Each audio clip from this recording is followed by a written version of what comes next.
Hi, all. This is Jan of the Jan Files. If you haven't subscribed, please do so by clicking on the subscribe button. I'm going to focus today mostly on Epstein, which is now become secondary to almost every other story out there.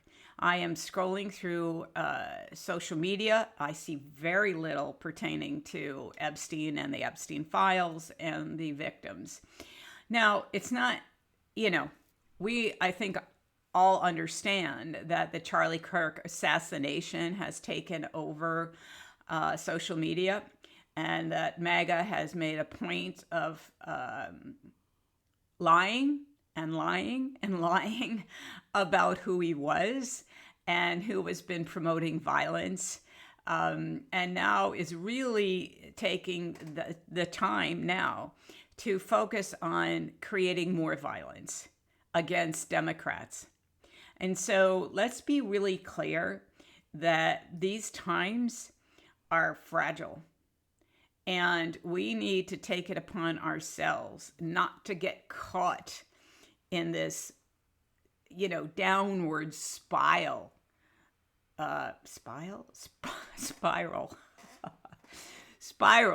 that we are in right now. We have to pick and choose what we do, what we say, and how we fight back. And as always, I am a nonviolent person. Charlie Kirk's assassination was horrifying, and nobody deserves to be assassinated or hurt for their expressing their First Amendment right to free speech. I believe that strongly. And so what happened to him was not okay, but to actually make him into a hero is vile. He was a racist, a homophobe, a misogynist, and an anti-Semitic human being. So do I mourn him? No, not at all. Do I feel for his family? Yes, I absolutely do. Nobody should have to live through what they're living through. But we must now remember that we cannot constantly be distracted, because right now, every day produces a horror that we can allow ourselves to be distracted by. And so we need to become the army of men and women, and I don't mean in a violent way, I just mean in a group way, that we speak for these women, that we get out there and constantly remind everybody that we need justice, that they need justice, and that it's not a matter of, okay, you can take 2 years to get to this justice. It's a matter of we need it, they need it now. Do I believe that will happen? I find it highly unlikely unless somebody like a whistleblower comes through. So let's talk about the next step, so to speak, in the Epstein files, because what's happening now is some have testified in front of the Oversight Committee, with others scheduled to do so in the coming months. Okay, why it takes so long, I find that absurd. But who has yet to testify, who is going to testify, is James Comey, Loretta Lynch,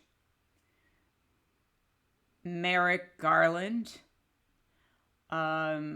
maybe Ghislaine Maxwell again, although I think that's ridiculous because all she will do once again is lie. I think they're waiting for her appeals to work through the system. So that could be months, years, could be.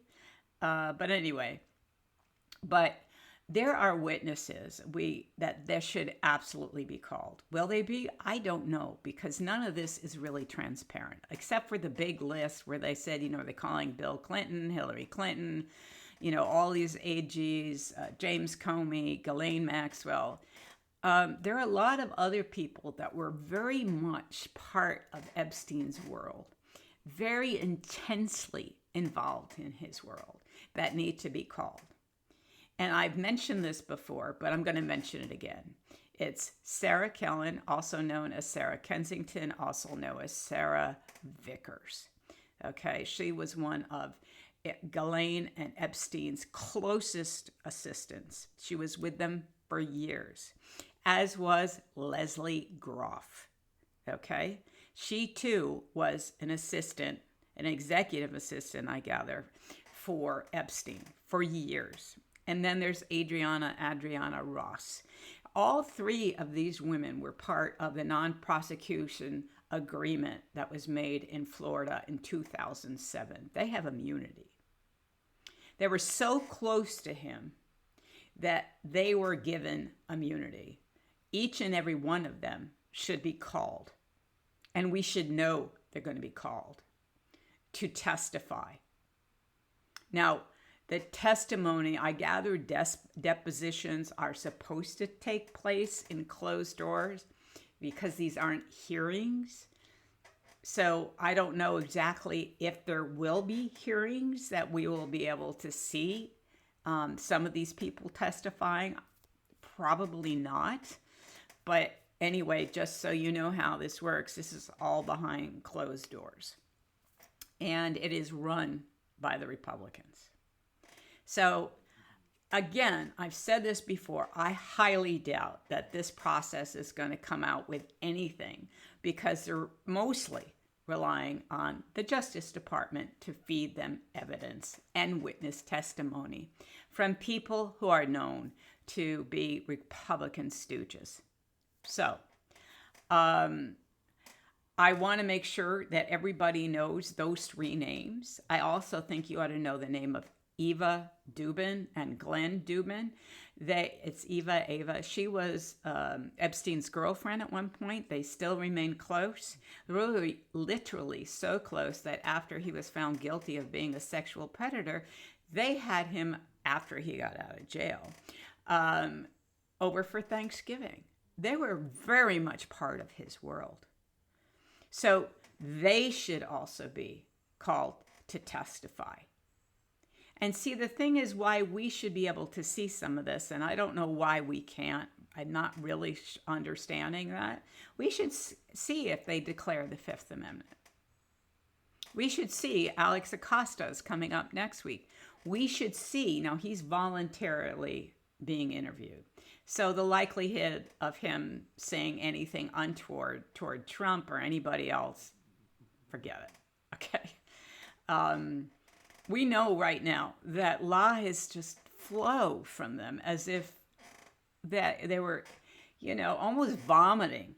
Like these lies just come out and out and out and out, and nothing stops them. So we have a job to do. We have a job to get these names out. We have a job to go back on social media and focus on Epstein. There are enough of those idiots out there focusing on Charlie Kirk and what a hero he was and trying to attack Democrats or anybody who says he wasn't a hero. He was no hero, okay? I don't consider racist heroes, sexist, homophobic, anti-Semitic people heroes. They are not. They are the dregs of our society. So anyway, I'm getting all over the place, but here's what I need you to do. I need you to keep this top of your conversations. I need this to be in your social media. I need you to go online and highlight and respond and repost other people's posts about Epstein. Share my video. Like, we need to stay focused. We need to be a part of everything that is happening so that we can help get justice for these women. And right now, the next big, quote, march is October 18th, the No Kings March. We actually should be planning a march for the women. We should be gathering and saying we must have accountability, no matter who it is.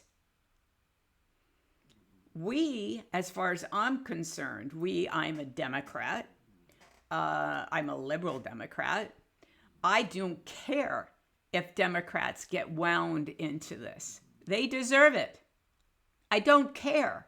This is about justice for these little girls who are now women.